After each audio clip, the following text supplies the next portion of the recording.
Hello everyone, today I will share my research and application experience with WCCA, or Worst Case Circuit Analysis, from 2009. This presentation will focus on the reliability analysis of automotive electronic circuits. This presentation is divided into 4 parts. First, I will introduce the research background of the WCCA methodology. Next, I will explain in detail the 2 main analysis methods, the extreme value method and the Monte Carlo simulation. Finally, I will summarize and reflect on the entire case. Let's move on to part 1 to understand how the WCCA methodology was introduced into our work. So, what exactly is WCCA? WCCA stands for Worst Case Circuit Analysis. It is a crucial reliability analysis method whose core idea is to evaluate whether our circuits can still function properly when all component parameters are at their extreme values, thereby identifying potential risk points in the design. My research on this began in 2009. At that time, I first came across the concept of WCCA in the system design specifications provided by the automotive OEM. I immediately realized that it was a powerful reliability analysis tool for our circuit design in the field of automotive electronics, such as power supplies, switch, detection, and communication circuits. Therefore, I decided to study it in depth and apply it to our actual projects. Next, let's move on to part 2 and explain the first analysis method in detail, the extreme value method. To make it easier for everyone to understand, I have chosen a very classic NPN transistor switching circuit as a case study. This circuit has 2 output states, high and low. The focus of our analysis this time is whether the transistor can reliably enter the saturation conduction state when the circuit needs to output a low level, which is crucial for the reliability of the circuit. The first and most critical step of the extreme value method is to define our analysis target. Based on electronic circuit theory, we derive analytical relationship expressions between a target parameter and other parameters, analyze the reliability metrics for the target parameter, and understand its relationship with the input parameters. In this case, the core parameter we focus on is the voltage between the collector and emitter of the transistor, VCE. This is because the value of VCE directly determines the operating state of the transistor. We need to ensure that VCE is less than 0 under all conditions to keep the transistor in saturation.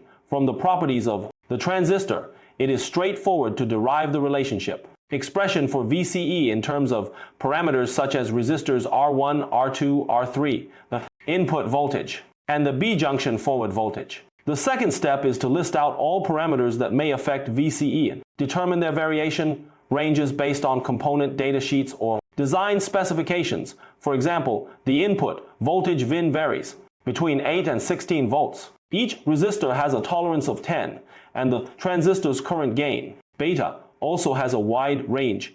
I have compiled these parameters and their extreme values in this table. The third step is to analyze the mathematical relationship between VCE and these parameters.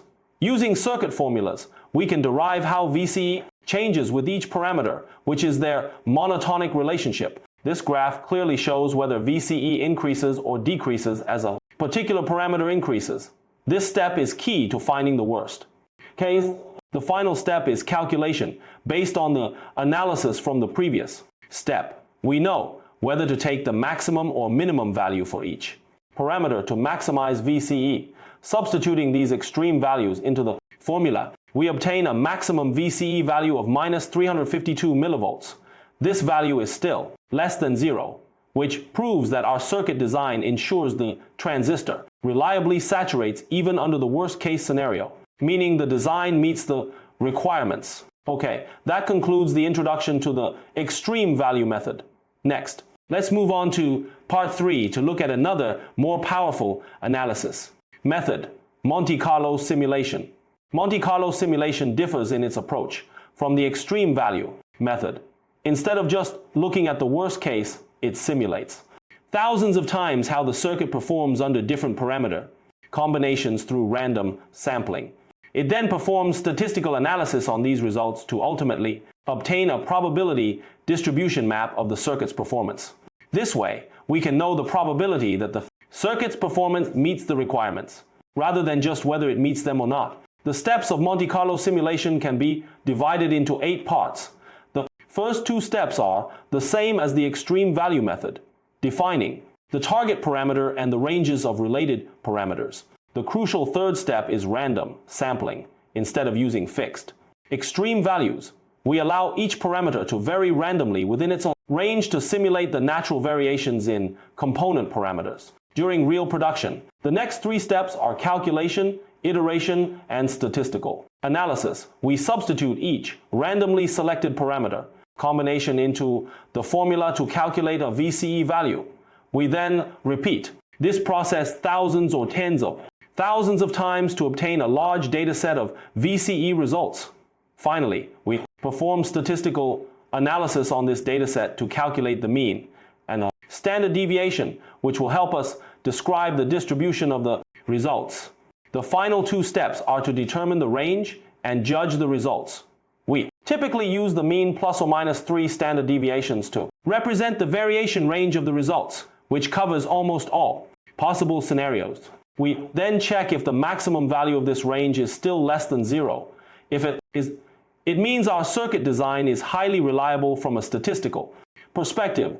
This graph is a visual representation of the Monte Carlo simulation results. As we can see, the results for VCE show a bell-shaped normal distribution. The highest point of the curve is the mean value, and what we care most about is whether the entire distribution range, especially its upper limit, is all below 0. As can be seen from the graph, yes, all possible VCE values are less than 0, which reconfirms the reliability of our design. Now let's compare these 2 methods. The extreme value method is simple and straightforward with low computational complexity, making it suitable for quick verification. However, its results are relatively conservative. Monte Carlo simulation, while computationally complex and requiring programming, provides more comprehensive statistical results that are closer to real-world scenarios. It is ideal for precise evaluation and optimization of designs. In practical work, we can flexibly choose or use them in combination based on our needs.